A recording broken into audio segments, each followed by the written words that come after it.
ગુજરાતમાં પેટ્રોલ અને ડીઝલની અછતની અફવાઓ શરૂ થતાં જ લોકોમાં ભારે પેનિક થયો છે। ત્યારે ગઈકાલથી જ સમગ્ર રાજ્યમાં પેટ્રોલ પંપો પર પેટ્રોલ ભરાવા લોકોની ભારે લાઈનો લાગી હતી।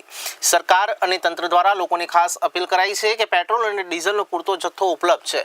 ખોટી અફવાઓના ડરથી પેનિક થવું નહીં। ત્યારે બીજી તરફ પુરવઠા અધિકારીએ દરેક જિલ્લાને એક પત્ર લખીને સંગ્રહખોરી સામે એક્શન લેવા આદેશ કર્યો છે।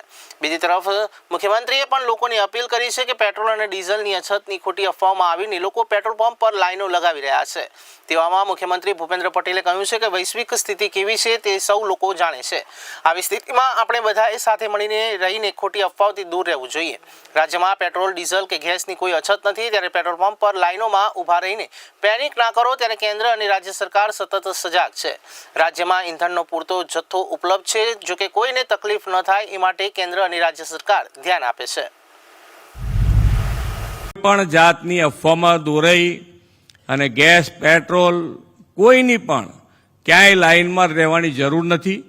તમારે બધાએ એક જ વસ્તુ છે કે જ્યારે બધા સાથે છીએ તો કોઈને તકલીફ પડે નહીં એવું માનનીય વડાપ્રધાન શ્રી પણ કેન્દ્રમાંથી પૂરતું ધ્યાન આપી રહ્યા છે।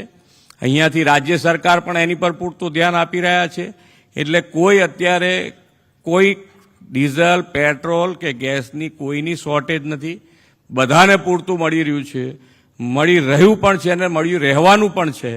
તો આ બધા જ આપણે સૌ સાથે મળી અને આગળ વધીએ અને વિકસિત ગુજરાત માટે આપણે સૌ સાથે મળીને આગળ વધીએ એ જ અભ્યર્થના।